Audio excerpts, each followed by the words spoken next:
Happy Monday. Welcome to the Steve Deace Show here live and on demand on BlazeTV radio and podcast. I'm Steve Deace with Todd Erzin, Aaron McIntyre, and all of you. We have a ton to get to here today. Going to talk a lot about presidential politics as it relates vis-a-vis to the Iowa caucuses and therefore what happens in the future of this presidential race. We'll get into a lot of that here in just a matter of moments, as well as with Bob Vander Plaats coming up here at the bottom of the hour. And the next hour, it will be your turn to ask me anything. Todd has questions from Facebook that he has selected that I have not seen. So we look forward to that. I want to let you know we are kind of a man down today. Aaron is here playing hurt, but you may not hear from him today. I mean, he's here hobbling around, doing his best to make sure that you get a show today. So Todd, you and I are going to carry his dead weight, but we're used to doing that. So this, won't be all that much different. Yeah, didn't get an email who knows what he could have farmed out to the audience today. We may be in for some surprises. So. We know that a lot of you are looking at end of the year giving. If that is you, we have a great option for you with our friends over at Preborn. They're the outstanding pro-life ministry that they understand what it's going to take here to win this battle once and for all in the post-Roe world. That, number one, it takes good old-fashioned truth and grace. And they bring the truth of that ultrasound to women who are considering murdering their children so that they know it is not their body, but they hear the heartbeat of somebody else. And over the years when they've done that, about 80% of the time, that woman does not go through with that abortion, thankfully. But they also know that there's a reason why that woman was considering it. You typically believe lies more often when you are desperate. And in the case of a woman who's not in a safe and secure relationship and pregnant and it was not planned, typically that's her. And so they need to show now love to that woman as well. They provide prenatal care, postnatal care.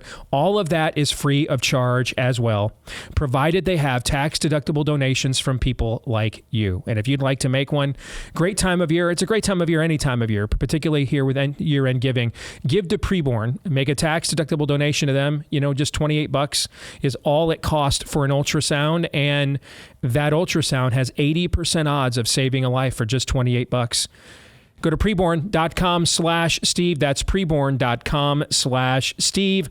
Or you can dial the pound 250 on your mobile phone and say the keyword baby. Dial pound 250 keyword baby on your mobile phone or preborn.com/Steve. All right, there is no montage today, and I made this decision on my own before even knowing that Aaron was not feeling well. So it kind of just worked out well. Now I know why he just instantly signed off on no montage, because he wasn't feeling well. So it worked out great. We'll call it Providence. But there's a release today of the latest Iowa poll.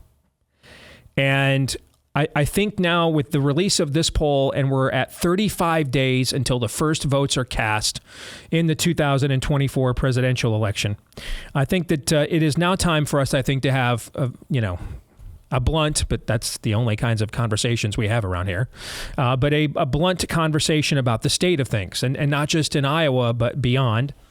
And I'm going to tell you, as I always do, I'm going to tell you what I really think, which probably isn't going to make anybody happy by the time I get done. But, that's a day that ends in Y around here. Let's start here with what my main goal is. My main goal is defeating the demon rats 329 days from today. Now, I can't recall in my career that I have ever said that going into an election cycle. And it's because I didn't think it was worth saying. I mean, everybody else was saying stuff like that. This is the most important election of our lifetimes. America's over. If we don't elect Mitt Romney, we will not save America. Without John McCain giving us gay marriage, America is over. I never participated in any of that. In fact, I would openly speak out against it. All the way to November, in the general, I spoke out against it, which is one of the reasons why I've, like a smuggler in the Star Wars universe, I've had to operate in the outer rim. All right. This is why. I just, and that's why, I'm not good at parties, because all the parties are, how do we best and effectively justify shilling for the Republican Party this particular election cycle? That's not my bag, not what I'm into. I'm into the promotion of a biblical worldview. And my ego isn't about what parties I get to invited to or who I get to sit next to. I don't give a rip about any of that crap. My ego is I like being right. Okay, that's where my ego's at. And if anything, all John McCain and Mitt Romney did when they went back to the Senate after taking the L's we all saw coming and lied to ourselves for 6 months, we didn't. All they did is go right back to the Senate, Todd, and just essentially validate everything I ever said about them. Of course they did. Of course they did. Leopard doesn't change its spots, man. Okay, so this is the first time. I mean, you have listened to this show since its inception. When it was just a local show, day one on June 12th, 2006 in Des Moines, Iowa. You have been listening ever since. Have you ever heard me ever go into an election cycle and say, a presidential election cycle and say, we have to win? The right has to win, period. I mean, we can't, I've just never said this before. This is new. You know why? Because I didn't think it was worthy of saying before. But I do think right now that the country cannot survive another 4 years of the combined manifestation of corruption and evil and just sheer idiocy that we are seeing right this moment. I just don't think it can survive another 4 years of it. Furthermore, I started off this cycle, and this is the other reason I'm saying it. I started off this cycle pointing out we had 3 proven disruptor candidates. One of the reasons, Todd, you've never heard me say we have to win in November no matter what before, is because I didn't know who the we was before. There wasn't a lot of we. John McCain's not a we. He's just a Republican. I don't care. I'm a Christian. I don't care about labels. I just had, someone text me, a name many of you would know, right before the show, telling me I'm losing faith in the American people. And I'm like, I'm a Christian. I lost my faith in the people a long time ago. I believe in the depravity of man. I don't have faith in the people. I don't. And people are sinful. So this year we had something new. We had 3 proven disruptors, each in their own way, have proven to be a threat of disruption to the system. That would be Ron DeSantis in alphabetical order. Ron DeSantis, RFK Jr., and Donald Trump. That's why they're the only 3 candidates that we did show-length profiles of this year. I think they're the only 3 candidates that I can morally justify voting for. Everybody else running, Republican or Democrat, is either a proven product of the system. Now, let me articulate what I mean when I say the system. The system that we are sold is a choice between corporatism and paganism. So dual, D-U-A-L, dual undoings of Western civilization. Either corporations, many of them, by the way, multinational in nature and no longer really accountable to even their own shareholders, let alone the politicians we elect. So either unelectable or unaccountable, unelected corporate multinational global monoliths rule, or the spirit of the age rules. Okay? And again, and you can slap whatever letter on that you want. I'm a biblical worldview guy. I oppose that, period. And none of the traditional GOP talking points or the threats of the cancel culture mob, I'm just not persuaded by any of that. I don't care. And Nikki Haley, for example, she represents this system. She represents the corporatist side of this system. That's proven. Vivek wants us to think he doesn't represent this system, but he's unproven. I thought he was terrific in the last debate, for example. But he hasn't done anything. All we know about Vivek Ramaswamy is he ran from his own company because he couldn't stop it from turning itself over to the spirit of the age. And then he wrote books about his experience there. That's really his only testing ground. He is a phenomenal messenger, but we need generals, not heralds. So he's unproven. Now, right now, my focus is on DeSantis and Trump because they're engaged in a primary. We haven't talked a lot about RFK Jr. here the last 4 to 6 months. We'll talk more about him next year when we get to a general election because polls are showing that he is going to be a heavy factor in that general election. I mean, he is routinely polling already at or above where Ross Perot finished with his modern historical record finish for an independent candidate. What do you get? 19% of the popular vote, I think it was, is what Perot got in 1992, 30 years ago. That sounds right. And RFK is routinely polling at or above that. But he's not really a factor right now. No one can vote for RFK Jr. for another 329 days. You're going to be able to vote for Donald Trump or Ron DeSantis in 35 days. And so that's why that's where our focus has been. Okay? In my opinion, and I've made no secret about this, Ron DeSantis is the stronger general election candidate. We could go on a whole long conversation about this. We've done all these shows before. I'll just distill it down to this for now. The Florida results speak for themselves, both on election night last year and then his day-to-day governing and record. And frankly, I don't even think it's close.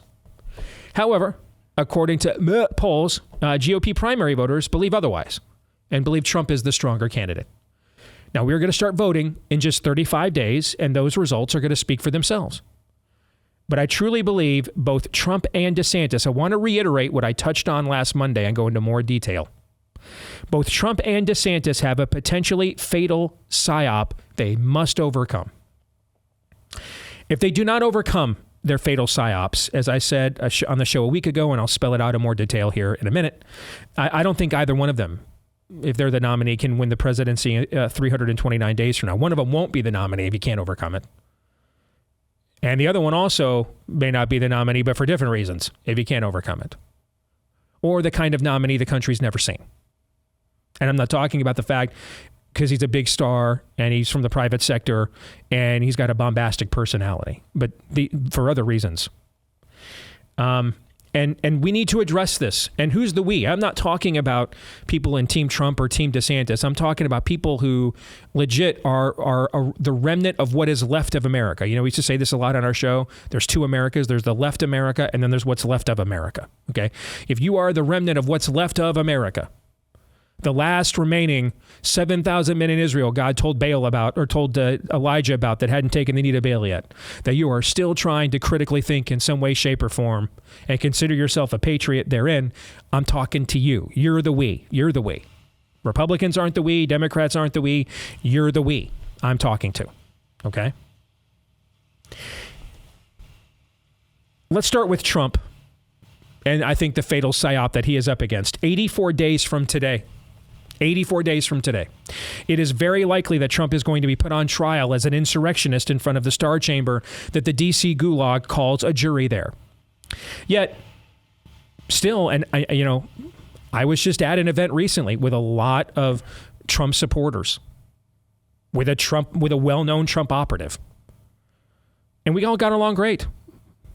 Many of these people I know, I'm friends with. But it was interesting talking to them, whether they were just a supporter or an operative. They still each act as if this event is not going to occur. They're going to wake up on the morning of March 4th and it won't be on the court docket somehow. Or they're convinced that since it's all a scam like Russian collusion, it'll just go away. Now, make no mistake, this is a scam, but it is not going to go away.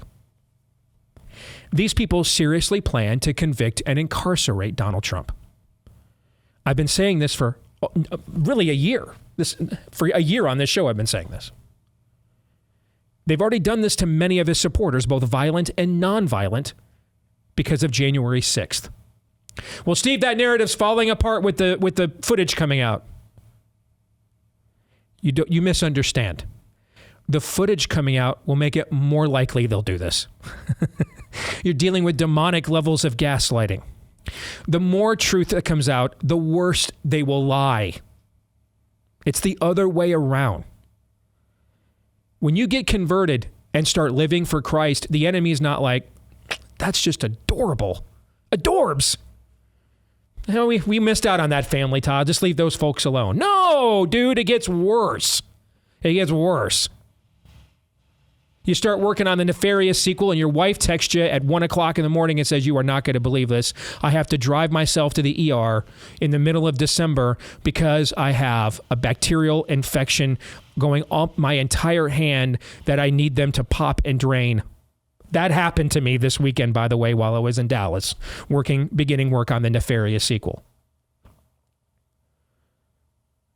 The more you shine the light, the darker the darkness gets. No one is coming to save Trump this time like Bill Barr did with the Mueller probe. No one is coming. In fact, Trump just lost another appeal to delay this trial until after the election last week. We told you about that, remember? I think it's at least 80%, that trial is going to start March 4th or the day before Super Tuesday as planned. And that is because the Democrats are hopeful that their psyop to get GOP primary voters to rally around the persecuted Trump will pay off. And right as he's the presumptive GOP nominee heading into, do we have any precedent, Todd, of Democrats prior to Super Tuesday executing any form of psyop to greatly impact the presidential election? Has anything happened recently right before Super Tuesday that would lend me to think that, the game's afoot here? Can you think of anything? They've got a taste for it, I think. Yeah. I mean, a certain day where it just looked like, 72 hours before Super Tuesday, it looked like Bernie Sanders was like Thanos, inevitable. They really were going to nominate a Soviet, and then 72 hours, they just necromanced. They went weekend at Bernie's and necromanced Joe Biden. Remember that? I do. And those 72 hours were right before what? 72 hours before what event? The election. Yes, no, Super Tuesday. Super Tuesday. That vote. Yeah. So, yeah, I'm not just yanking this out of the old rectum here, folks. I'm an observer of trends and data. They have a precedent where this is concerned. And so, with Trump as the presumptive GOP nominee, they put him on trial. We get a month, maybe two, of slanted testimony called court. That occupies all of our attention. Guess what? None of us in this industry are going to be talking about that entire time, and we'll be talking about every single day. That trial. No one holding Democrats' feet to the fire. Nothing happening against Democrats. Then they produce a conviction. Following said conviction, blue secretaries of state begin questioning the ballot access of a insurrectionist or a convicted felon. By the way, there are blue secretaries of state in the following states: Arizona, alphabetical order, Arizona, Nevada, North Carolina, and Wisconsin. All states we have to win. Going to have to win at least 3 of those 4, and maybe all 4. But going to have to win at least 3 of the 4. Math, not getting to 270 without winning 3 of those 4. Not happening. I'm sure it's a coincidence that they have blue secretaries of state in those places, Todd. I'm sure that's also a mere coincidence, random act. I'm sure they've got things cleared up in Arizona after last time. Indeed. This will now produce months more of legal challenges over ballot access. This now will make much of 2024. Now we're probably past the convention. We're well into August, maybe September, before all of this is settled and adjudicated. You lost how many months of pointing all your resources and fire at the Democrats, but you had to turn the Republican Party into a legal defense fund instead of a get out the vote campaign. This, by the way, will also have major ramifications down ballot. Your down ballot candidates will be underfunded as a result of this as well. And if you think I'm wrong, look at this year's off-year special election results. Not the polls, look at the games. We got our asses kicked all year long.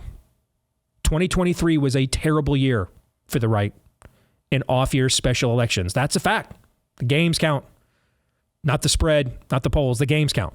And we got our asses kicked. This was a terrible year, despite a dementia patient with a 35% approval rating. So I asked these questions several months ago. They're germane again. What is Team Trump's answer for this? Do they have a plan? When will we know the plan? What is the backup plan for running from prison or nominating a felon? I saw our colleague Alex Stein emceed a Trump event over the weekend and was joking about Trump running for president from prison. It's not a joke. It's a very high likelihood possibility. What's the contingency if SCOTUS doesn't save Trump from trial in March or from the ballot access challenges later? What's the contingency for that? What if just one of these states takes him off the ballot successfully and we're not able to adjudicate it by November 5th of next year? Just one of them. Just one of them does. Let's take North Carolina, which is the most winnable for Trump of the four. Let's take North Carolina and say that's the one. And they are somehow successfully able to keep him off the ballot. What do we do? Well, Steve, Trump told me over the weekend we're going to win New York. Come on, man. Come on.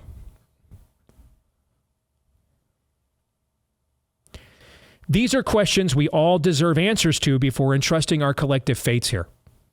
Because the whole country loses if Trump 2024 loses, just as the whole country lost when Trump 2020 wasn't, I guess we'll call it, recognized as the winner. Fair? We'll go with that as a description, because I refuse to say Biden won.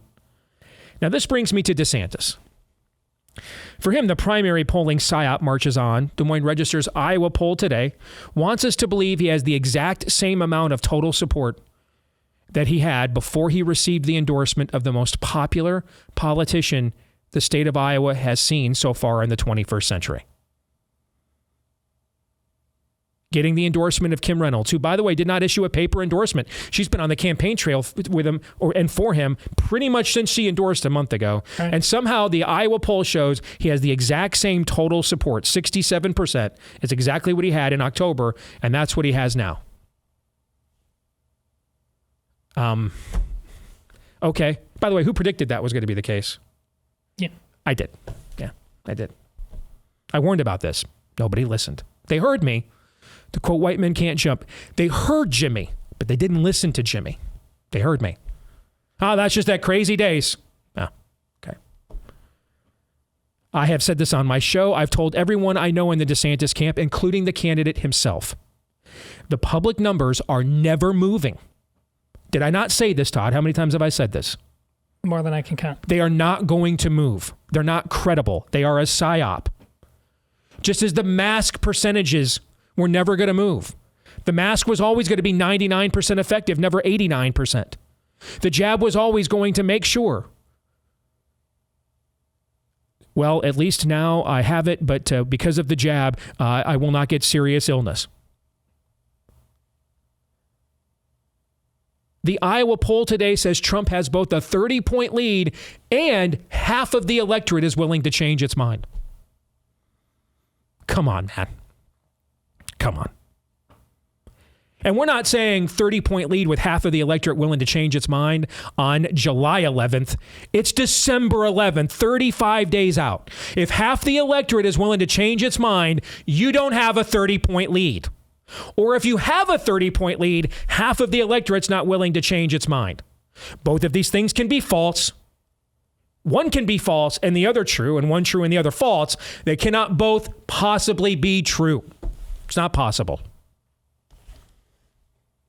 However, you can scream psyop all you want, but without a counter narrative, a psyop becomes the narrative. I've faced this my entire career. Mitt Romney was a rhino. I didn't help defeat Mitt Romney in the 2008 Iowa caucuses by pointing out he was a rhino. If I just would have done that and didn't offer the audience an alternative narrative, Mitt Romney still would have won. Probably. He was the higher ID name ID candidate, the better funded candidate, right? Yeah. There had to be an alternative. Enter Mike Huckabee. I couldn't just go on my show when the judges in Iowa ruled that they can make gay marriage a thing. Well, that's wrong. It's immoral. It's unfair. Well, it would have still stood. Nothing would have changed. Wouldn't have gotten rid of the judges. Had to create a counter narrative. Had to point out what they did was not just immoral. It was illegal. They can't do what they did. Think of COVID. Without a counter narrative to COVID. We could have said this isn't right. It's not constitutional to lock people down. Wasn't going to make any difference. You know why you're not locked down right now still? Because we came up with the data for a counter narrative. And I was one of the people that helped do that. I mean, there are things strategically I don't understand. I don't understand having the front runner in the race, having the least amount of money spent against him. That just never made any sense to me. Let's spend the least amount of time going after the person we're all losing to. Doesn't make any sense to me. Happened in 2016 too. The least amount of money was spent against Trump than any other candidate. Doesn't make any sense to me. But the issue here for DeSantis is not strategic. On March 30th, the Real Clear Politics polling average of nationally had the race between Trump and DeSantis, I believe, 42-30. 1 week later, it was 52-24. And it's pretty much been around there or worse ever since. What happened after March 30th? Do you know, Todd, what happened after March 30th? In fact, what happened the very next day, March 31st? Do you remember? What happened? Donald Trump was indicted in Manhattan for the first time. The next day, March 31st. And ever since then, the whole polling paradigm has shifted. That's not a coincidence. You can trace that for yourself. Just go to Real Clear Politics polling average. Go look at it yourself. Is March 31st the first one? The first one. That was the Bragg indictment was March 31. Yep. See, the system doesn't want a sane, mature, ruthlessly efficient reformer. Now, make no mistake, the system doesn't want any reformer. It doesn't want Donald Trump's style of reform either. Let's make that patently clear, okay? But if the choice is a mercurial, narcissistic reformer or the other guy, pretty clear what the choice is, and it's pretty clear what their choice is. They've made it. So in my opinion, the DeSantis campaign, I know I said this second Monday in a row, must address this counter narrative. If you do not counter a narrative, the narrative will become conventional wisdom. That's a fact. There is only so much ground a ground game can make up. Now in Iowa, it can make up a lot. We'll go over that in the next segment when Bob Vander Plaats joins us. But eventually you reach a point of diminishing returns. Plus, in the other eras I'm going to cite, the candidate wasn't as strong or popular as Donald Trump is. Why am I saying all these things? Because I want what's left of America to win 329 days from today. I've made it very clear who I think the superior general is. But none of us stand for the flag of a general. This isn't a banana republic, even though we joke about it. Yet, although we're on our way getting there. We stand for the flag of the country. I want to save what's left of America.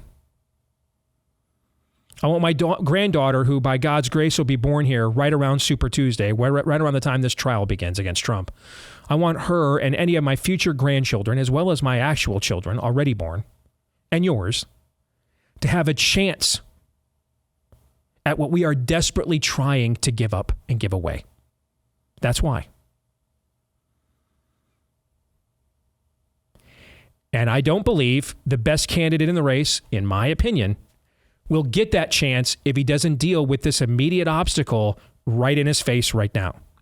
And I don't believe the other candidate in the race that apparently a lot of you think is the best candidate will be able to get that chance either if he doesn't deal with that train that's coming around the bend. It's on the track, and it's going to arrive on time, scheduled March 4th. Todd, your thoughts? Well, we're living in Orwellian times. I think not only Steve laying out the particulars, the facts, the evidence at length, and doing it again, because that's not the first time you've heard this, but also with the passion that he's doing it, is the bottom line is, to come full circle, we are running out of time. We barely know whether this needle can be thread here in this moment. Let's be frank, folks. Maybe we have run out of time. But if we haven't, we really need to put in that last full measure of devotion right now. To quote a president who did so at another time, wondering if this nation had run out of time because of its own sins. Listen, our level of comfortability cannot endure in any way, shape, or form, nor should it. But especially if we are not willing to wake up right now and realize that we have to act. And Iowa is first, and it's an honor that it is. So what are we waiting for? We'll come back. So how much ground can a ground game make up on game day compared to what the polling environment says is happening? We're going to go through history in Iowa, walk you through that with our friend Bob Vander Plaats, and more here next.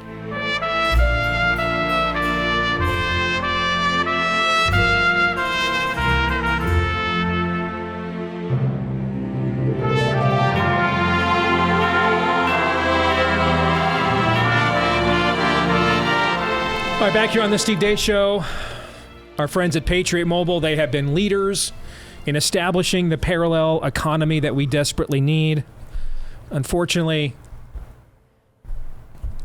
we still don't have it. And that means in many cases we are, even if we don't want to, forced to do business with people and companies that absolutely hate us. Thankfully, Patriot Mobile gives us an option with at least one product that we all need nowadays in order to function in modern society, our mobile phones. And they've got a great offer right now. If you want to make the switch, you can keep your number, keep your existing phone, or for a limited time, you can get a free smartphone if you make the switch now at patriotmobile.com/Steve or call 972-PATRIOT or patriotmobile.com/Steve. Use the promo code Friday76, and again, you'll get a free smartphone if you make the switch today with the promo code Friday76 at patriotmobile.com/Steve. That's patriotmobile.com/Steve, or call them at 972-PATRIOT. Let's welcome in our good friend Bob Vander Plaats here from the Family Leader. Good to see you, brother. How are you? I'm doing well. Yourself? I'm doing well. I guess we're both wearing red today, so we color coordinate. Feel a little bit like Bobby Knight. Got to coordinate. If I'd wear my sweater up over my stomach, I'd be a lot better. All right, so one question I have gotten a lot over the last few weeks, and so this past weekend I set out to answer it, is how much can you make up on the ground on game day within an Iowa caucus in spite of the perception due to the polling environment going in? And I think there's a unique opportunity that Iowa provides doing that because it's such a low turnout race. Just to reiterate some of the numbers, we have a record number of registered Republicans in Iowa right now, somewhere around 670,000. But I mean, even if we broke the turnout record in 2016, which I really don't believe we will, but even if we did, and say 200,000 people voted, you're still talking about that's barely 1 in 5 Republican voters showing up in the caucuses. Mm-hmm. And so identifying who those people are, and then you throw in the added fact that someone like me who's a registered independent can just show up on game day, register as a Republican, and vote, figuring out who those people are has made polling in Iowa a precarious enterprise for many, many, many, many years, right? So I wanted to go through some history and get your take on it, okay? Let's just look at elections here, so that the caucuses that have happened on the right so far this century.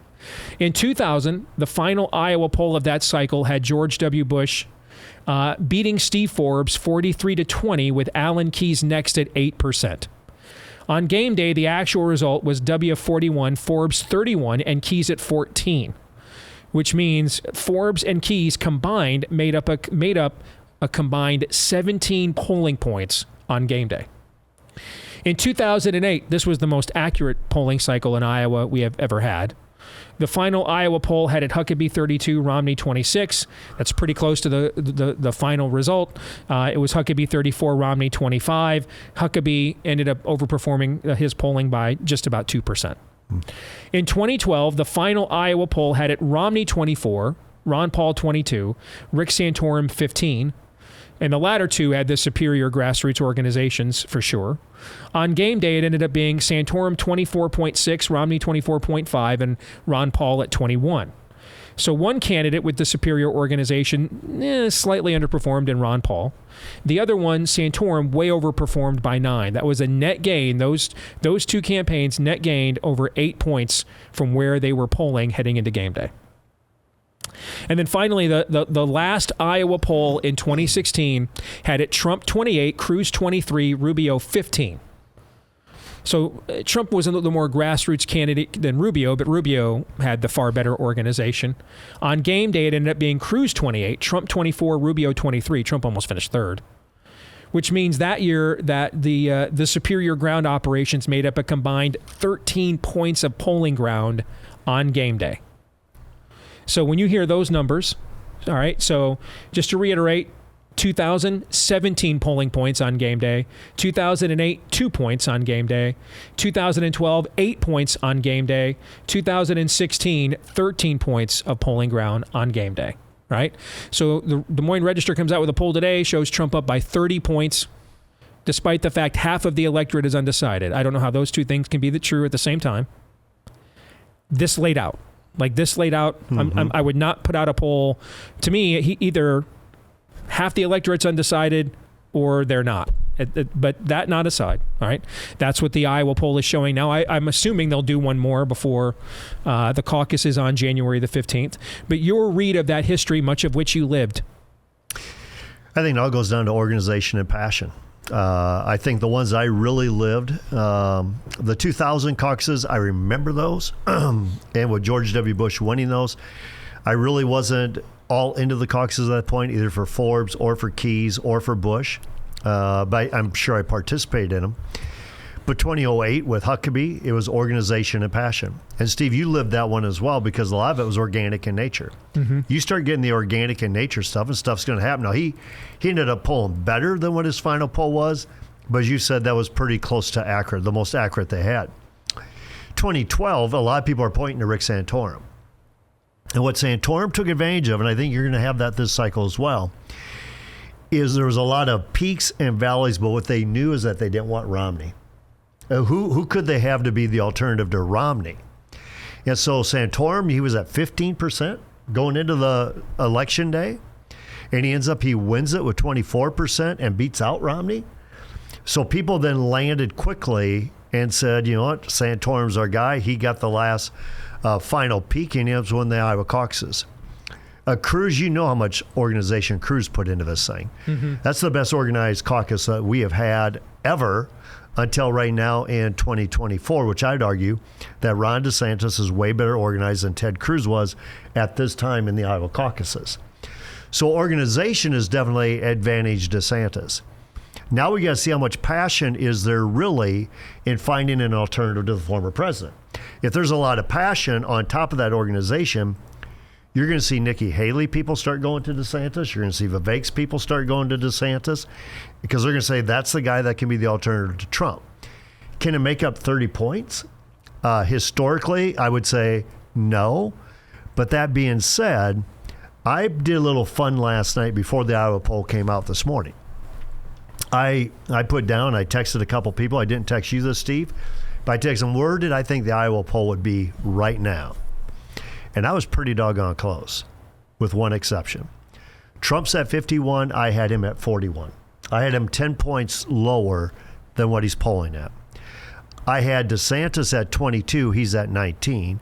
I had Nikki at 15. She's at 16. I had Vivek at 5 or maybe 6, and he's at 5. So everybody else is really, really close within the margins, except for one outlier that Trump is up 10 points. But then you feed in the last part of the poll that you just mentioned. 46% of those who said this is my first choice, Trump, Nikki, DeSantis, whoever, 46% of them are saying, but my mind could be swayed.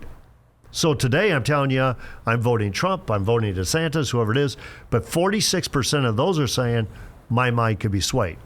So what I would say in this poll, nothing really has changed. Trump still is the dominant name ID. He's been in the news. So I'm going to be, but how much of that I think Iowa needs to deliver an alternative to Trump? If there's a lot of passion there, I think you make up a lot of ground, not 30 points. I have no idea which of the two things is true. Trump is at 51 or half of the electorate is willing to change their minds. I just know they're both not true at the same time. Sure. That's just not how this works. They could both be false. They cannot at the same time both be true. Because if that many people are willing to change their mind, okay, yep. And you're the incumbent, all right, you're the one everybody already knows. You see what I'm trying to say? That's just not that's not how human behavior operates. So, Steve, okay? I don't know if this is one of your rules for patriots, but it's a political axiom, is that you can't beat somebody with nobody. Right. Okay? So it could be Trump is still the somebody. And that electorate is still looking to see who is the person that's not the nobody that can beat the somebody. And that's when they're going to line up. I don't know if that's the case or not, but I think that's part of it. Is that Trump is still to them, he is somebody, and you can't beat him until you prove you can beat him. And that's when they say potentially move to a DeSantis. So there's another part of this that I also think can't possibly be true. I want to discuss it with you here in a moment after I talk about our friends over at Relief Factor. If you're struggling with chronic pain, that's usually because of too much inflammation in the body, and you're looking for an effective, drug-free anti-inflammatory, check out our friends at Relief Factor. They're giving you 70% odds that it is it's the solution, the alternative that you have been looking for, because over the years, about 70% of the time that people take them up on this 3-week quick start where you get to 3 weeks worth of doses for just $20.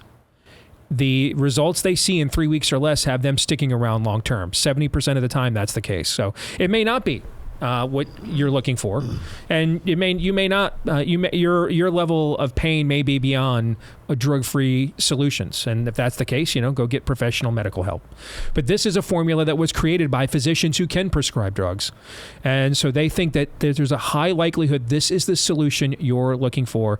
What do you have to lose for $20 to see if you don't see a difference in your pain in 3 weeks or less at relieffactor.com. That's relieffactor.com, or you can call them 800 toll-free, 800 the number 4-RELIEF, 800-4-RELIEF, or just simply go to relieffactor.com.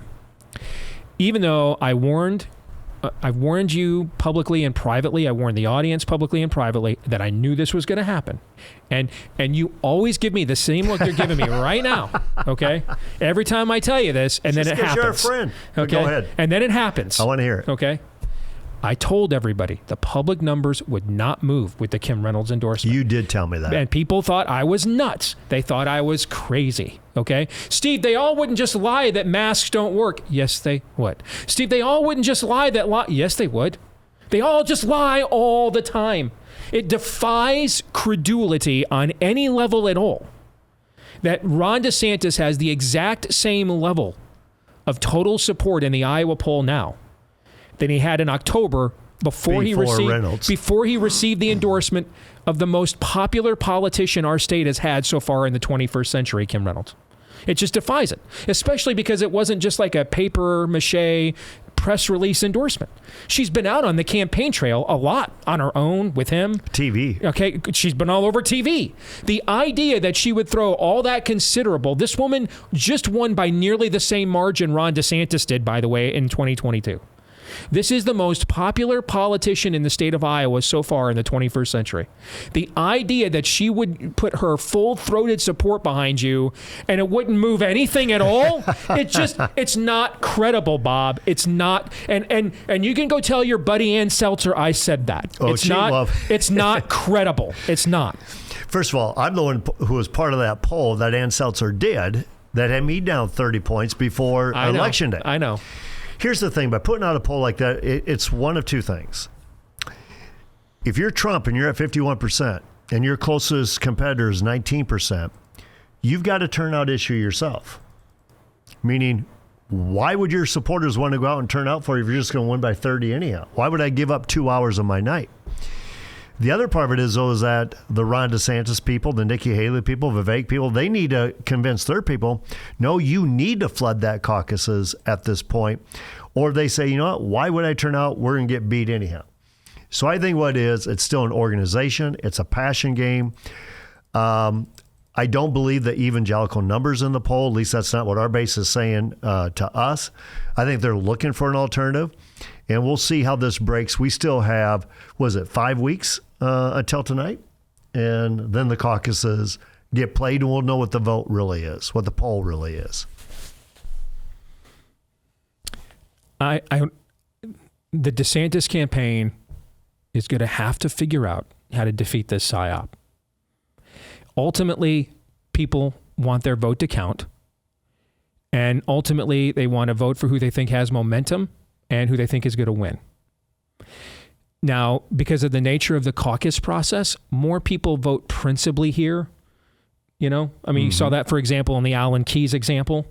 All right, his percentage actually went up on game day, and there was no public data whatsoever that showed he had any demonstrable, path to winning. Okay, so the caucus process does lend itself more to people who will vote principally than pragmatically. Okay, but you're trying to topple a king. You're going to have to get a solid segment of the pragmatic voters. And you're going to need to combat this narrative. If you do not combat a narrative, it becomes conventional wisdom. And the Trump campaign has the same problem in the first quarter of next year. They're staring down the barrel of a trial in D.C. that's going to convict him of essentially being a traitor. Right around the time that under the current GOP primary calendar, he would become the presumptive nominee. It would start the day before Super Tuesday. I'm sure that's just a random coincidence. He looked at the calendar, blindly chose Monday, March 4th and said, that's as good a day as any. Let's go with that. Okay?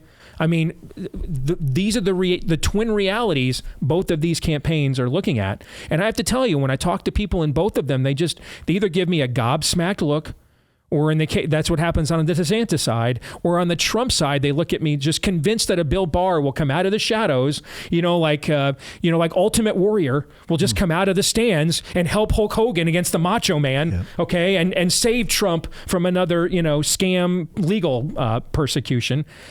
We got to have a better plan than that on no matter which of these camps we're talking about. Well, and what I would say to that, Steve, especially the DeSantis team, is that what the poll did show, it showed that Nikki Haley was not able to capture any momentum out of her rise. As a matter of fact, she fell. She not only flatlined, but she fell in support. DeSantis actually turned his line from flat to uptick. Now, not by as much as you'd want, but he did do that. I think now he needs to make sure this is not a race between him and Nikki Haley. This is a race between him and Donald Trump. And you can still cite out the clear differences between you and Trump and why the people's vote would matter more for a DeSantis than for a Trump, and why give them a reason to go your way. I think that's a big deal. I think everything you mentioned, Steve, before too, is get another poll out there and show it publicly. Where are the grassroots caucus goers? Or is this poll just actually valid? I mean, is this poll substantiated? Which I still believe there's a lot of blue sky in there for Donald Trump, and I think Ron DeSantis has got a lot more room to grow there.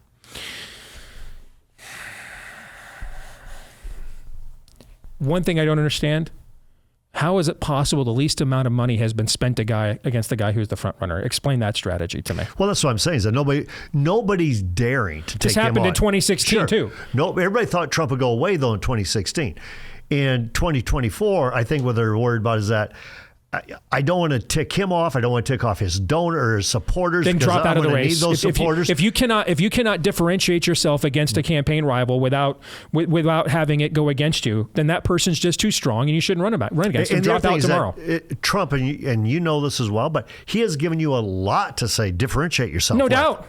He's not with us anymore on a lot of the issues. Or if he is, he's communicating something different. You need to make sure he communicates where he's actually at on these particular issues. So I think that's what I'd say. Nikki's no longer your opponent. Trump is. And if I'm consoling Nikki, I'd say the same thing. DeSantis isn't your opponent. Trump is. You guys have been going after each other relentlessly. Look at all the money that's been spent against Ron DeSantis to take him down. We got to go. Thank you, man. You bet.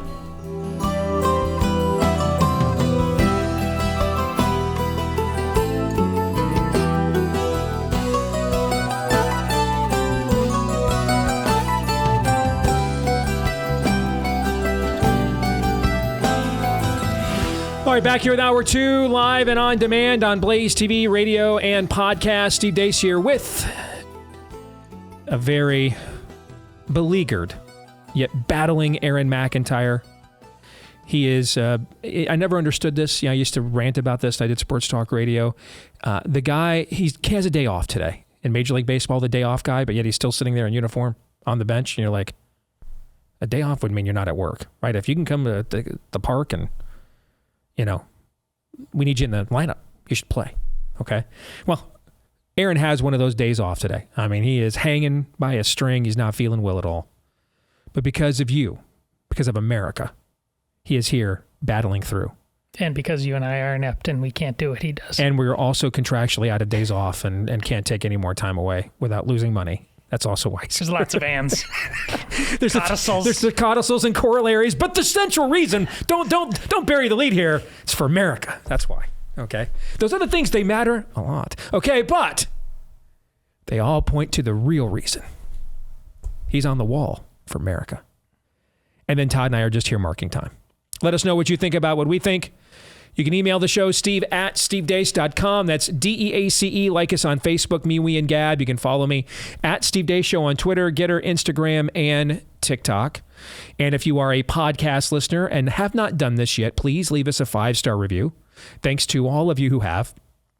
And then also make sure you hit subscribe, or if you're an iTunes listener, hit follow. That way, every time we do a new show, it will show up every time in your feed. And thanks to all of you that have done that for us as well. Thanks to our friends over at Collective. They are here if you are running a small business.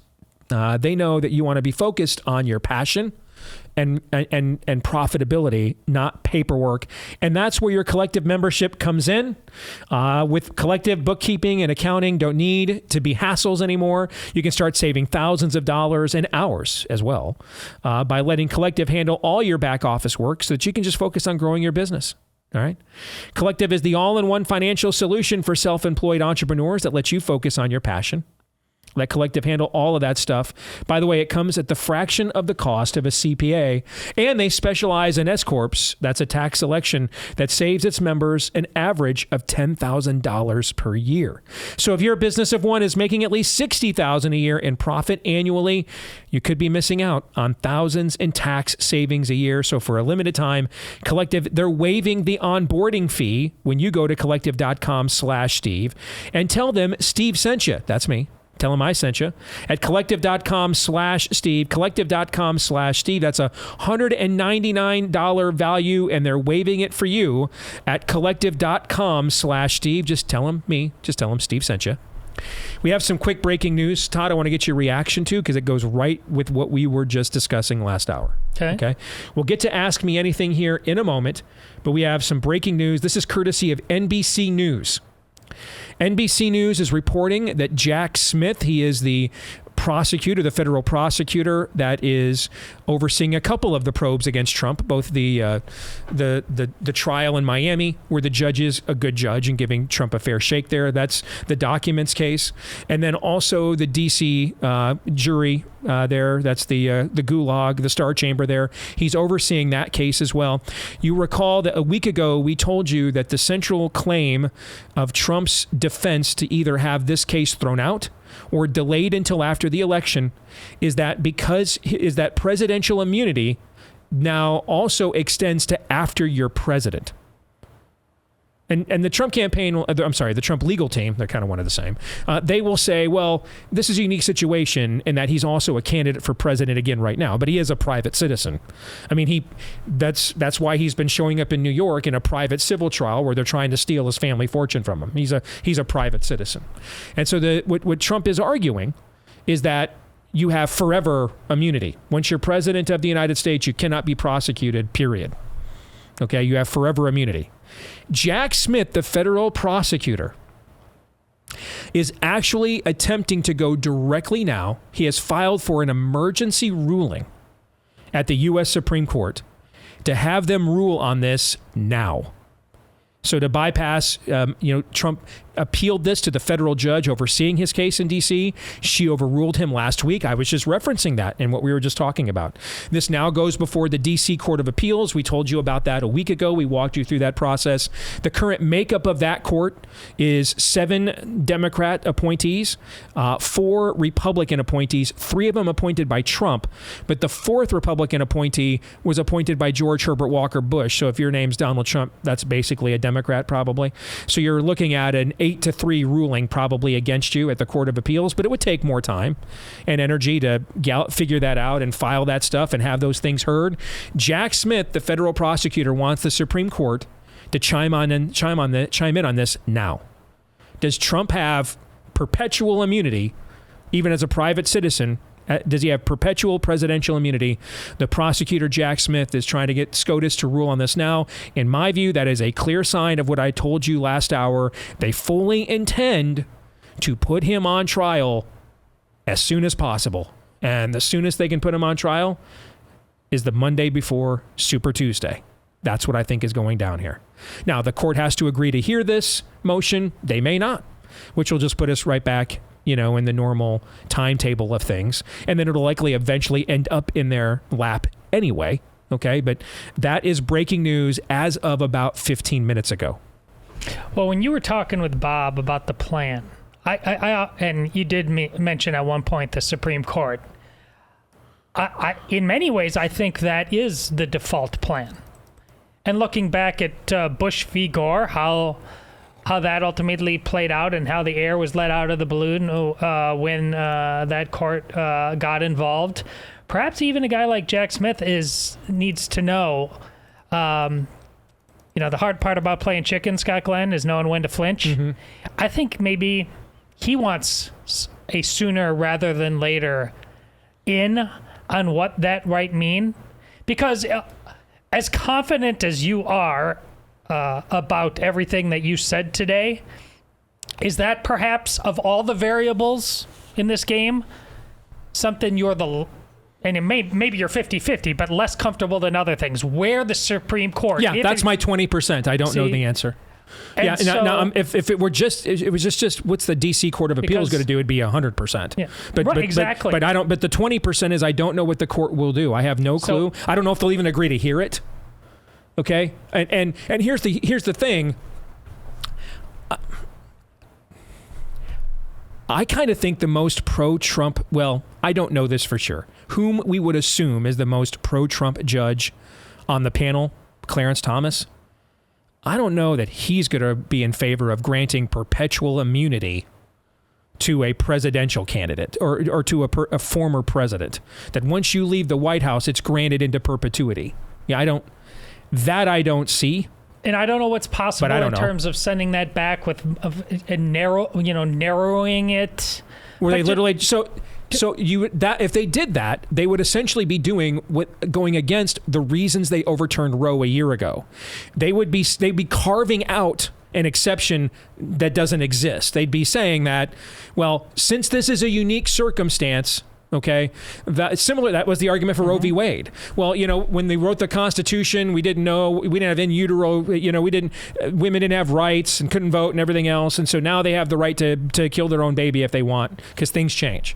That would essentially the court saying this is a unique circumstance because he's running for president. Right. The polls show that he's the favorite to be a major party nominee, and we're only talking about a matter of months. So we're going to carve out an exception just for Donald Trump. Would the fact that it be contradictory to something it did even in recent memory, would that shock you at all? No. And that's so the 100, all of my uncertainty.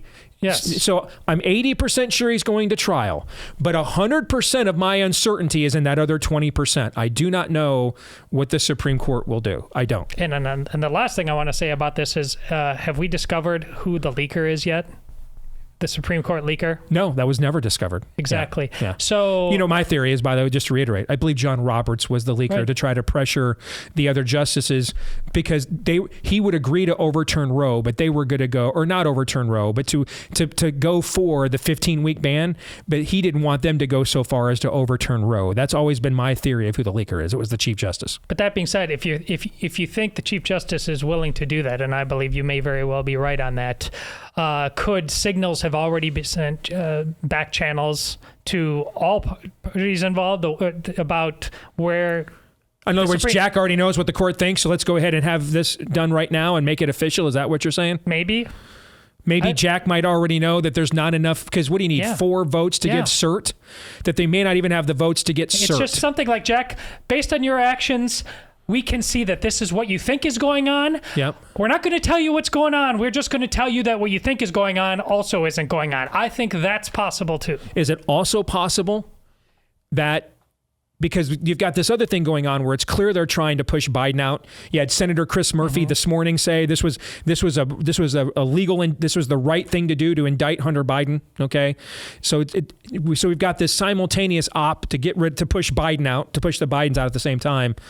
Could also be, maybe they want to, maybe they like, let's make sure we're running the right plan. Let's get a ruling on this right now, because if the court's going to rule against us later, then we did all this for nothing to some extent. You know what I'm saying? Mm-hmm. Okay. So there could be lots of different things at work.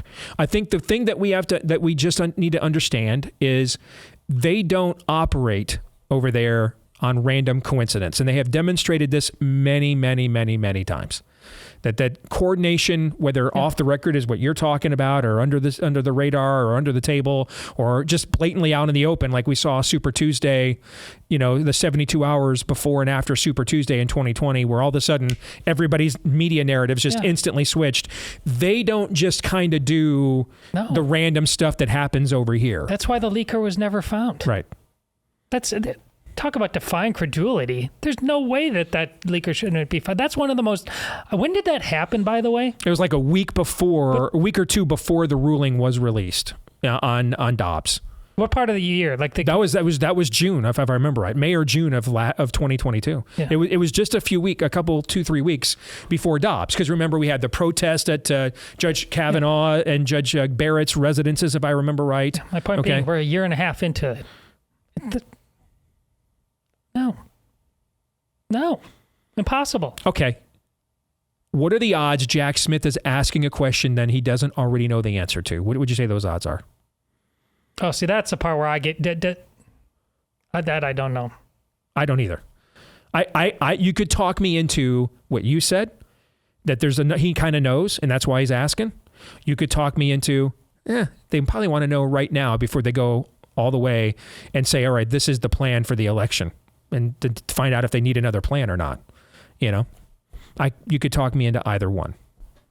But I do find it fascinating that it is Jack Smith who is trying to bypass this process and go straight to SCOTUS instead of Trump.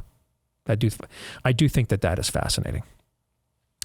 All right, we'll get to Ask Me Anything here, brought to you by our friends over at Birch Gold. You can diversify your savings with physical precious metals while stockpiling silver in your home. It's Birch Gold Group's most popular special of the year. Now through December the 22nd, for every $5,000 you spend with Birch Gold, they'll send you a 1-ounce silver eagle coin for free. Text Steve to 989-898 to claim your eligibility now. Text Steve to 989-898 to claim your eligibility now. You can purchase gold and silver and have it shipped directly to your home, or have Birch Gold's precious metal specialists help you convert an existing IRA or 401k into a tax-sheltered IRA in gold for no money. That's right, no money out of your pocket. They'll send you the free silver for every $5,000 that you purchase. The free silver coin comes your way. Keep it for yourself or give it as something of real value here as a stocking stuffer this year. Just text the keyword Steve to 989-898 to claim your eligibility. That's text Steve to 989-898. Text Steve to 989-898. But remember, this only runs through December the 22nd. All right, it is time to Ask Me Anything. Todd, you have selected the questions, none of which I have seen. Normally, we'd go to Aaron to have them read, but my man over there is suffering for America as we speak. So you're going to read the questions this week instead. I am. And this one, a lot of people want to know what both of us think about this. What's your reaction to the Satanic Temple display in the Iowa Capitol? I mean, this kind of went viral this weekend. I know it's been there it's been there for a week. There's a petition process where anybody in the state can have a display for 2 weeks. The timing of this is obviously demonic. They applied, they met some kind of criteria, which I think is absurd. But anyways, that's why they're there. They get to be there for 2 weeks. And this is the beginning of week 2, as I understand it. Your thoughts, Steve? Words mean what the author meant them to mean. And I know we live in this era of Reconstructionism. And we even do this with the scriptures. We'll sit around in our small groups and we'll ask each other. We'll go through a portion of scripture, and then someone will ask somebody else, "What's that mean to you?" That's irrelevant. It doesn't mean what it means. It doesn't matter what it means to you. What matters is what it means. And words mean what the author meant them to mean. The author will tell you the context of his or her own words, either through the propensity of the words they've written in and around those particular words, and or the way that they, in the case of the Bible writers, the way they chose to live. For example, if submit to the governing authorities meant unconditionally, then Paul would have done that. When Nero said, "Bow to me," Paul would have just bowed to Nero and not gotten his head cut off, right? Mm-hmm. So clearly it didn't mean unconditionally, right? Right. So we had to read more of that chapter and read other things that went on about that exact same subject, and then look at the way that the person who wrote those words lived them out in his own life, and that would give you the full context. Sometimes this is referred to as originalism. Okay, what was it meant to mean? Not what we think it means, but what was it meant to mean? So for this question, I would answer it thusly. Do you believe any of the men who either wrote the First Amendment to the Constitution or ratified it would put a satanic altar in a government building as a fulfillment of those words? Neither do I. That's my answer. It's a good one, yeah. I just can't believe how we fall for nonsense when you talk about freedom of speech, freedom of religion. We the people, in order to form a more perfect union and give the devil his due. No, this is insane. We're constantly hiding our own cowardice behind, the Constitution. No, it doesn't. That's just you being a coward. This is preposterous. Next question. This is interesting. From Sherry Pruitt. And that first one, by the way, was Marcia Sakur. Sherry Pruitt. Sometimes you will reference the attractiveness of other women during the show. How do you maintain trust and accountability within your marriage, especially given your platform? And I think this is a very common struggle for many marriages, given our constant access to things like likes and comments on social media. Keep up the good work. So no one's trolling here. That's why I was making sure. I think this is very interesting. And you see this, people get very suspicious of one another for what is ubiquitous. Sure. Do I sit here and discuss my openly discuss the sexual desire or fulfillment or specific activity I would like to engage in with other women? Do I do that? No. I'm not blind. Well, that's what I think. I think a lot of a Christian audience thinks like this. The mere noticing she's of hot the good to me is not the same thing as what I do to her. And by the way, let me itemize it for you. Okay. First of all, ultimately, I'm not responsible to any of you for that. I'm responsible to my wife. This is broader than you even. That's why I made sure. I don't think it's not an attack on you. It's I don't take it that way at all. Can a Christian man say that woman is stunning? I think as long as you're not lusting after her, but just pointing out that obviously that's a piece of God's handiwork. I don't have a problem with it. I mean, if you have that's why I don't have a problem with it. My wife doesn't have a problem with it. My kids don't have a problem with it, So if I tried to satisfy all of your gray areas, I just would never be able to communicate. I just, on any level or front. I mean, the Bible doesn't satisfy a lot of your gray areas. I mean, I could point out, one day I should do this. We should do a show. Maybe that's an evergreen. All the Bible verses, you would lose your damn mind if the pastor said we're doing a sermon on these verses. That is an evergreen. That's an evergreen. Aaron, make a note of that. That's an evergreen. And just do an entire show. Just an entire show of these Bible verses, because they would violate a lot of your gray areas. Now, I'm not saying that those gray areas aren't important, because I do try to acknowledge them, like even little things. If I'm sitting in a parking lot, for example, and I'm packing stuff in my trunk or trash, or throwing trash away, and if a piece of trash comes out, I'm cognizant of the fact someone might be noticing me, so I'll run down and pick it up and throw it away. So I don't make it look like gray areas aren't relevant at all. I mean, Paul spends a lot of time discussing these. And ultimately leaves it to don't do what causes the lesser brother to stumble. But I also can't do this show in any compelling way whatsoever if I am constantly held hostage by perceptions of gray areas. I'm just not. So was that what you're saying beyond you, though? Because this person did. Yes. That's what I liked about it. They took it beyond you to say, like in social media, are people being too... Is there a level of scrutiny that's a great ratcheted example. up way too high? That's a great example. So when I talk on this show about, wow, that's a smoke show, she's hot, To me, that is not the line cross. Then if I posted a scantily clad picture of a woman on my social media and associated it with that visual, you see what I'm saying? To me, that now we're going from a general statement to let me take an image of this woman that is specifically titillating. That's why that picture was taken. Its expressed purpose is sensuality. Do you understand? Yeah. Rather than just admiring somebody else that, my wife tells me all the time, that guy's pretty hot. Okay, cool. I don't feel threatened by that in any way, shape, or form. Now I suppose if my wife then said, I bet you he's better at this than you are and better at this than you are, I'd suddenly start feeling a lot more threatened. So I think some of this is a gray area for sure about your own relationship with your own spouse. If my wife ever came to me one time and said, cut that out, you know what I would do? I'd cut it out. Because because my body is not my own, including my mouth. It's hers. And her body is not her own. It is mine. That's what Paul says about marriage, right? So if my wife ever came to me, or if my kids came to me actually and said, hey, can we my kids ever came to me and said, dude, all right, can we, what do you think of the Lindsey Graham stuff? I think it's gone too far. Okay, cool. People who have to bear my last name or have to carry baggage because of what I have to do or what I'm called to do publicly, or if you guys did, that would count for the two of you as well, then I would listen to that. Yeah.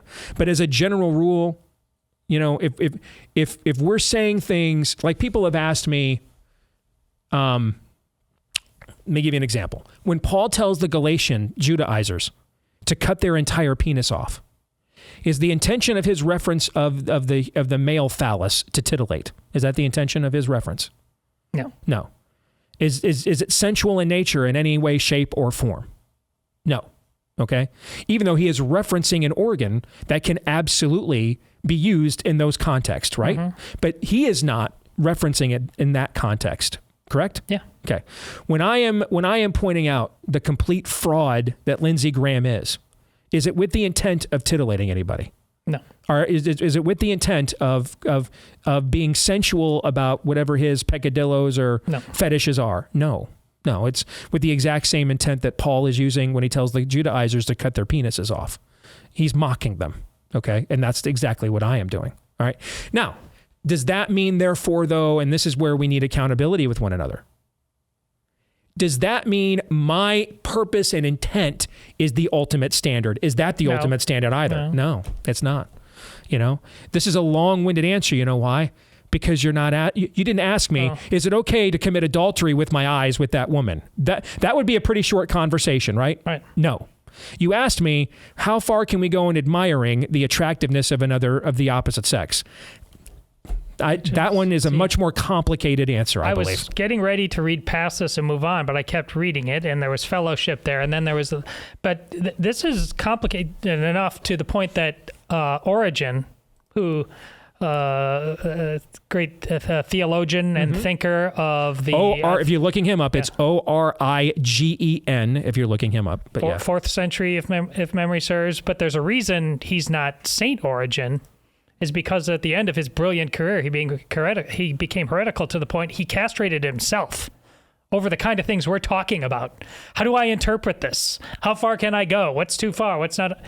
And so, I just realized there's more to this question than and I thought it was worth asking. Okay, Pam Brewer. No, it's actually a very good question. Yeah. But we could do this with a lot of things. For example, the mentioning of alcohol. I went to dinner last night with Aim. Yeah, same. And got a peppermint patty martini. Okay, there's a lot of gray areas that we could get into here all the time. And I just, on one hand, and I don't know the balance, and I'm always happy to hear your perspectives on these. And if you work for me or you rely on me or you're in covenant with me, like you bear my last name, I'm always willing to hear your perspective. But ultimately, if I try to avoid every potential gray area, I just simply could not do this for a living. I just couldn't. Not effectively anyway. Well, Christ was actually celibate, so that's a little more difficult than the peppermint martini thing. That's pretty easy. Christ drank. And move on. But there's other traditions that don't agree with us on that. Okay. I don't. Yeah. This is the Bible. I know, but I thought you're the literalist. They guys. will, but they'll say that word actually doesn't mean fermented drink. It doesn't mean fermented wine. I mean, people have reasons why they think things about things like this. Oh, they do have reasons. Yeah. Pam Brewer, do you support requiring NFL refs to take acting classes so they're not quite so obvious?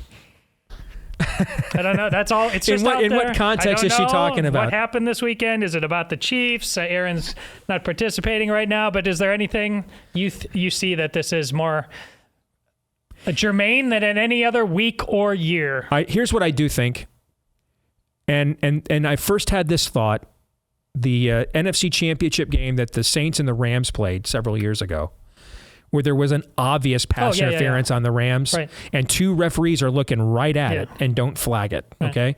And then that was the first year that we had any form of legalized sports betting, but it hadn't really expanded in many, or been implemented and installed in many states yet. And I said this at the time, and I think that eventually this is going to have to happen.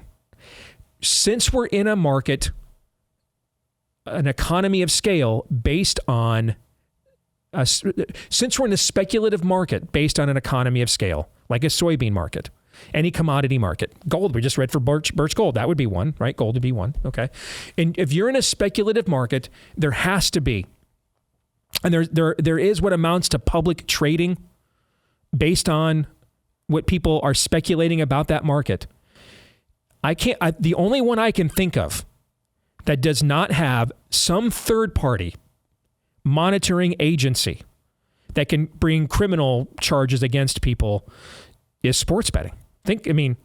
We have the SEC, Securities and Exchange Commission. I mean, we have a third party public agency that regulates every other speculative, market I can think of other than sports betting. And I think we're going to have one because we can't just sit here and have private companies call these leagues, but then they don't reveal how they rank their officials, who's doing a good job, who does not. You're not allowed to question them. They don't have to be subject to any scrutiny in the media after the game. You see what I'm saying? And so they essentially they're completely separate from public speculation, but they're making decisions all the time that can lead to mass exchanges of dollars in a public market. I don't believe that's sustainable. And I think we're any minute now for some form of a class action lawsuit against these sports leagues. Hey, you cost us millions of dollars because you didn't regulate this. That's why we have public regulation of speculative markets in every place else other than sports betting. Yeah, but this is like instant replay. We keep adding things onto the game because we think it makes it better, and we're just more idolatrous. We have to go back. Correct. But I'll say the same thing about you I said about the NCAA all these years. Mm-hmm. The leagues could just be more nothing's stopping them. They could be more transparent right now. Here's our ranking of officials. Here's the calls they got right and wrong last week. Why don't they do that right now? Because that would stave off the need for the call. What would stave it off is adulting. That would stave it. I would think, to me, transparency is adulting. It's just a game. Why are the officials not accountable like everybody else is? Well, they are accountable, and I've been one. They should be accountable, but not because of moneyed interest, because of the game. We're doing it because of gambling. That's not a priority on any level. It is when this amount of money is being exchanged. No, that's not a good reason. That's not a good reason. I didn't say it doesn't matter if it's a good reason. It's just the fallen world in which we live. More in a moment.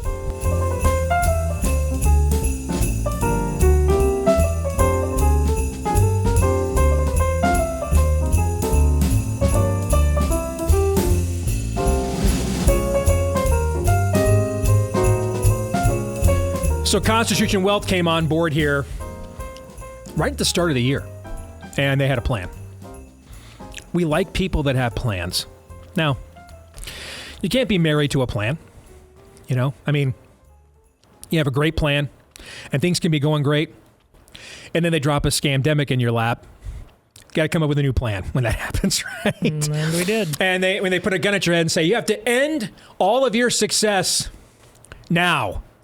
All right, the former plan's not going to work. Got to have a new plan. But in either case, you have to have a plan. And our friends, Constitution Wealth, came here first of the year with a plan to convince our audience, which has millions, tens of millions, maybe even more, in terms of retirement investments and wealth and prosperity stored up here just in this audience, let alone what exists in the audience of, kind of the twin sons of our galaxy here on the Blaze, a Mark Levin and a Glenn Beck. And to try to realign as much of that as possible behind our values, to put that to work as a weapon in the spiritual battle we are facing. Just as we a lot of times go out of our way to, if we can avoid it, to not directly support companies who hate us, why not do the same thing with our investments? And they have done that successfully. But there's still more people that they know they can reach. You can be both prophetic and make a profit while being a prophet. Small p, of course. You can do that with the help with our friends at Constitution Wealth. Now is a great time. You're thinking about what you're going to do next year to be a better steward as we come to the year end. Get a free consultation today at constitutionwealth.com/Steve. Constitutionwealth.com/Steve. All right, let's get back to Ask Me Anything. Todd, you're up. All right, Edward Listort. If you could travel back in time and speak to a church father, who would you choose to discuss the atonement? The Apostle Paul and the Christus Victor theory, or John Calvin and the substitution theory, and why? Just wanted to smack you around with a light one coming back from break.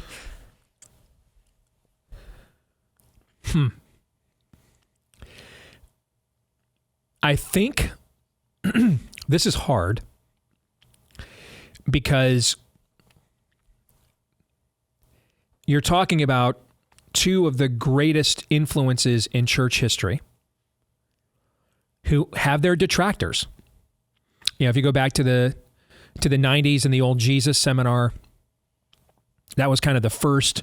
We've had these every decade or so. They kind of, now it's what's it called?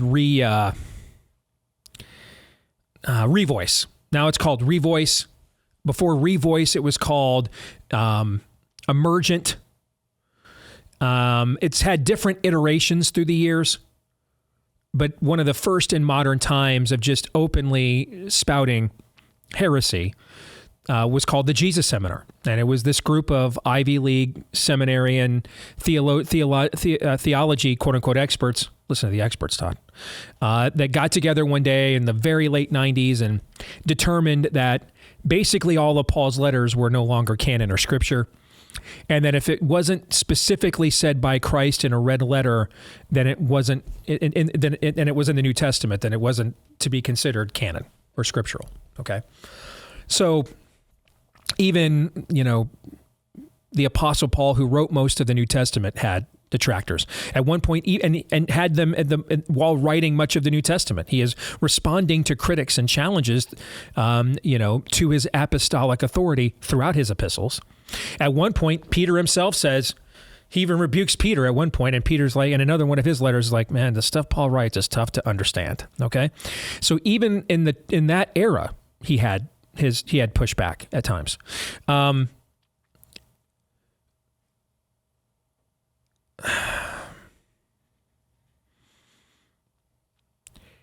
As fascinated as I am by Calvin, you got to go with Paul, don't you? Don't you have to go?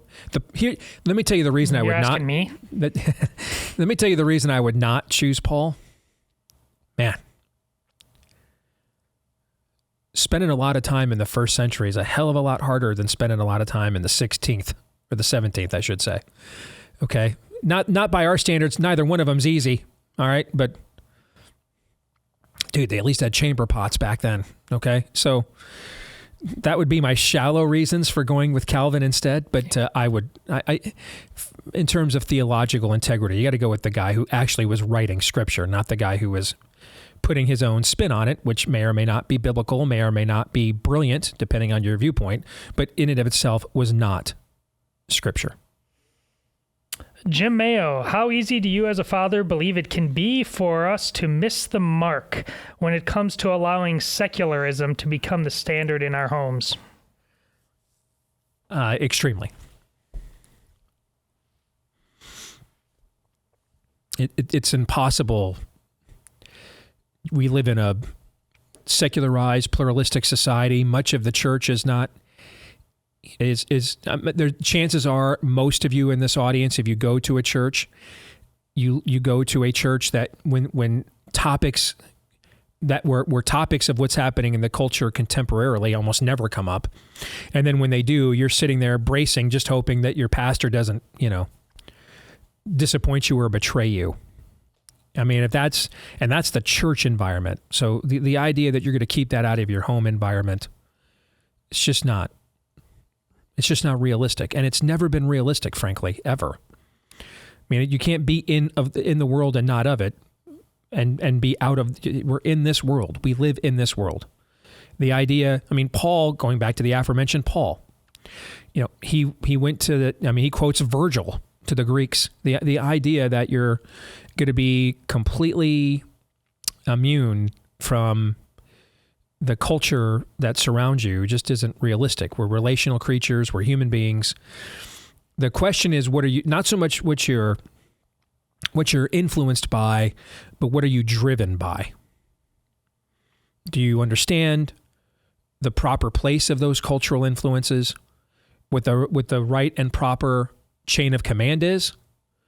Or have you given a level of authority to those cultural influences, or in our day and age, secular cultural influences? Although I don't think it's as secular as you think. It's godless, but it's not secular.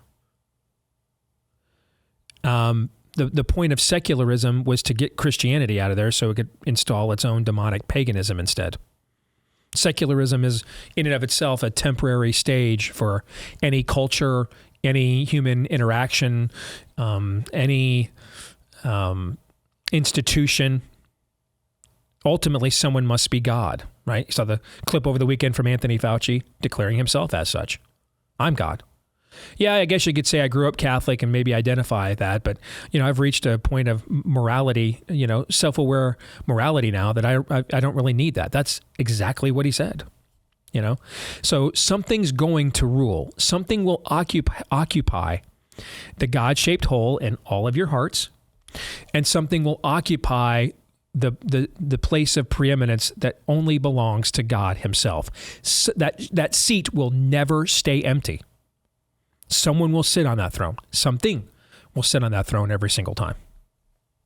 So really, arguing about secularism is no different than arguing about Greco-Roman influence in the first century church. And it's no different. It's no different than arguing about the Renaissance in the latter Middle Ages. It's no different. We're just really talking about what is the specific non-Christ-centered influences of those eras. Stephen Duplantis. When we are told by the Bible to pray for our leaders, at this point, would imprecatory prayers be acceptable? Asking for a friend. Yes. I wholeheartedly believe that.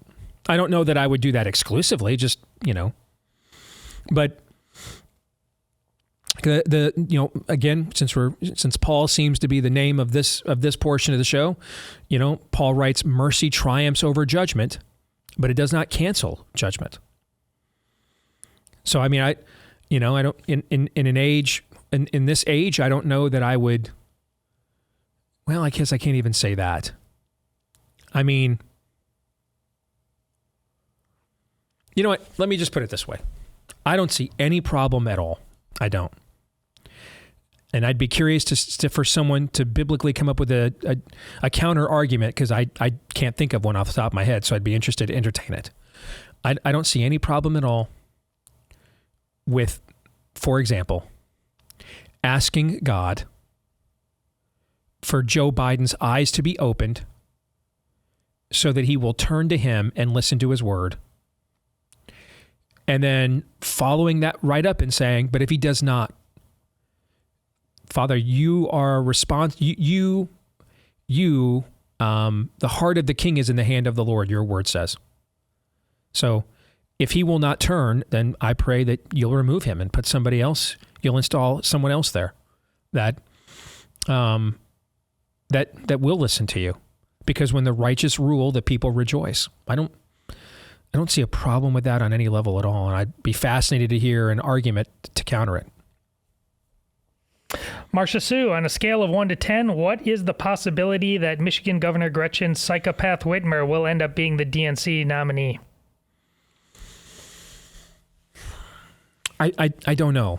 You know, I've been asked a ton of questions about this by people I know in my private circle in the last month or so, as Biden's numbers have continued to dwindle, and these questions have amped up now that it's pretty obvious they're trying to force him out. They just do whatever they want over there. There is no, they're in no fear of media or anything of that nature. Their fear is never going too far. It's not going far enough. Yeah. So I wouldn't make it 0. I would make it 10. What that number is between those two, I don't know. But, I wouldn't be, here's what I would not be doing. If you want to know if Joe Biden is going to end up being the Democrat nominee 329 days from today, I wouldn't be looking through the Democratic Party's bylaws to determine what is and isn't doable. That's the last thing I'd be doing, actually. I don't think those things, I don't think they care. I think they'll do whatever they think they can get away with is what they will do. Rick Kahn, is the obsession of Trump from church leaders and pastors the new prosperity gospel? Well, you'll notice that it's a lot of the prosperity gospel people that have this obsession. And so I think that there's a reason why I've said that the Trump White House was the first TBN presidency in American history. There's clear crossover there, without question. But I also think you need to recognize the accomplishments of the Trump White House too. And that's what makes this so complicated. Are there fears of Trump idolatry infecting the church? Yes. Was Donald Trump a good president overall for the church?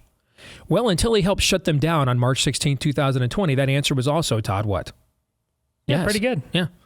So, I've got some people in my feed today who are like, how can you still vote for Trump if he's the nominee next year? I mean, if the reprehensible things Trump did during 2020 are why you're not going to vote for him ever, I'm not here to argue with you on any front.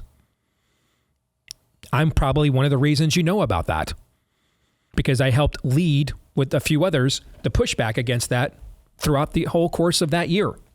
So I'm the last person to sit here and tell you, hey, my aunt is vaccine injured and my son got myocarditis and Trump's unrepentant. I'm never voting for him. I'm just going to tell you right now, I'm not going to be doing any apologetics demanding you vote for Donald Trump if he's the nominee next year. I'm just not. Provided your answers are good. If they're terrible, then I will. But if those are your reasons why, is that part of Trump's record? Yeah, unquestionably. If you're supporting Trump in this primary because prior to COVID, he was a good president, is that part of Trump's record? Yeah, unquestionably. That's why this is such a hot topic. There is ample reasons for why everybody thinks the way that they do in many cases. One more, Travis Reed.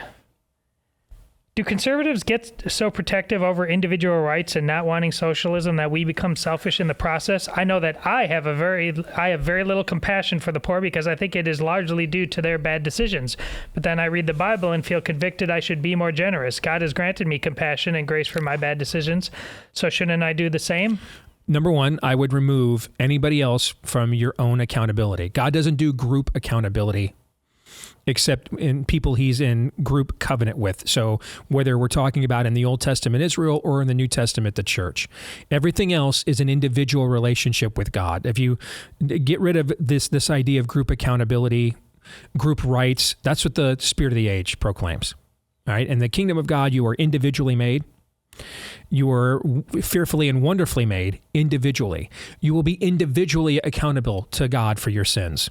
Not because of an association with any group, but because of your association one-on-one with sin, your own. So get rid of some broad statement. Don't project your problems or your issues on a broad slate of people. Don't do that, number one.